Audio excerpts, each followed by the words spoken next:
Today we'll be doing a slightly different video type. It will just be my thoughts and advice on the topic of tilt, and how to overcome it. This will be over my normal 1v1 gameplay, so that will kind of be in common with my other content of ranked 1v1s. Anyway, if you struggle with tilt, or have ever struggled with tilt, and have just 10 seconds, either in-game or out of game, you can squash tilt when it starts, and start building a better mental frame to keep yourself positive, out of your head, and more focused on the game. Everyone ever has tilted at some point in their life, and not just in Rocket League. If someone says otherwise, it's very likely they're actually trying to sell you something. I have struggled personally with tilt and self-doubt and depression a ton in my life, and Rocket League really makes those negative thoughts flare right up. And along my 4,000 plus hour journey in Rocket League, I have learned a few tips to stop tilt. And you can literally stop tilt in just a few seconds after practicing these few simple tips whenever you experience tilt. I have two different scenarios for you guys here. The first one we will cover is post-game tilt, the easiest tilt to stop. Then we also have a secondary type of tilt, which is the in-game tilt. This happens, well, in-game, believe it or not. And it can be much harder to resolve, especially because you're currently in-game and likely the thing that tilted you is still there, or at least still in your mind. So let's start with the easiest one first, because that makes the most sense to me. Likely you have tilted, but you still want to play, and that's okay. That's 100% fine, and I actually kind of crave playing Rocket League more when I'm tilted and like on a big losing streak, but this is kind of where we need to have some self-control. So, if I have time to step away from the game, I do these three things. I personally recommend stepping away not only to untilt, but it's also great for learning and kind of building those neural networks that we need in order to improve and learn. Anyway, step 1. Partake in some sort of physical activity. I do something that gets my heart racing, maybe a few jumping jacks, walk up and down the stairs, or sometimes even just a few push-ups. I also try to step outside and kind of walk in a circle or two just to get some of that fresh air in my lungs. A nice subconscious thing that kind of happens here is we tend to kind of stop and look around and think about different things, and whatever thoughts were originally bothering us kind of fizzle off into the background.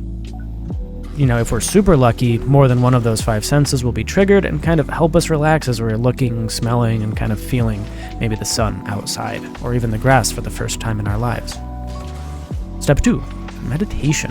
I know, call me a nerd, call me whatever, but I do truly believe meditation is great, and I wholly believe everyone has 3 to 5 minutes every day just to sit down and meditate. If this isn't your thing, then don't do it, but I totally encourage you to give it a try. And there are a few ways to meditate even. I'm not very good at explaining it, so I'll link some videos down below and some kind of theory on that. But what I do is really simple when I meditate. I just get into a comfortable spot, I sit, and I do some deep breaths and then some deep holds. If my mind wanders, as it will, I will refocus. Normally I'll picture a thing or myself sitting in a place that's cozy. Man, that's it. Step 3. Step 3 is the harder one. It's releasing I thoughts and refocusing on something you can perceive with the 5 senses. If at this point you're still tilted and you've done the prior 2 steps, that's 100% okay. It happens. Sometimes I get to that point as well. When that does happen, I like to force myself to stop using any of the I thoughts. This one's hard but well worth it and a good mental practice. Likely you'll be thinking something like, and I suck at Rocket League, or I'll never improve, or, something like that. And both of these statements become impossible without the use of I. So if you notice it, just stop and try and think another thought, and maybe even force yourself to think of a positive thought, or something that's more objective. It's also good just to point out how silly it can be to be mad at yourself for sucking at Rocket League, because it's carball soccer, and the fact that we can even play this game is kind of cool and goofy in itself. Yeah, I know it's a little weird, but it's what works for me. I honestly hope some of these tips helped any of you guys. And just a quick little recap. So if you have time to step away from the game, post-game tilt, partake in a physical activity. Try and meditate, and kind of get rid of those I thoughts. Refocus and kind of like focus on one of the 5 senses if you can. Just don't think, I suck at the game, I can't hit easy shots, I have been working on this mechanic. Don't do that, and just kind of control your thoughts and try and focus. Anyway, we'll break down how to be more objective with thoughts in the next section, and that video will likely come out within a day or two. So keep your eyes peeled and make sure you're subscribed so you see when the video comes out. Make sure you guys have liked and subscribed, and maybe send this video to your friend that's always tilting. That might be good for them. That might be good for us all, if everyone kind of stopped tilting. Maybe that's why people are so toxic sometimes. Also, I kind of have a bonus thing here at the end that I like to think of when I tilt. It's part from this book that I'm currently reading called The Inner Game of Tennis by Timothy Galway, and the analogy goes like so. When we plant a rose seed in the earth, we notice that it is small, but we do not criticize it, as it is rootless and stemless. We treat it as a seed, giving it the water and nourishment required of a seed. When it first shoots up out of the earth, we don't condemn it as immature and underdeveloped, nor do we criticize the buds for not being open when they appear.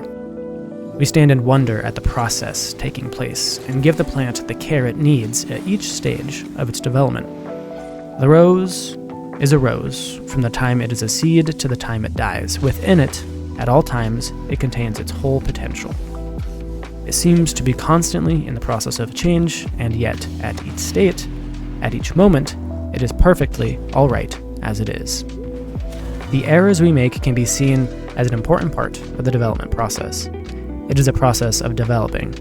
Our Rocket League goals and games and everything there just gains a great deal from errors. Even slumps are part of the process. They are not all bad events, but they seem to endure endlessly as long as we call them bad and identify with them. Just some words for thought, I guess. And thanks everyone for watching.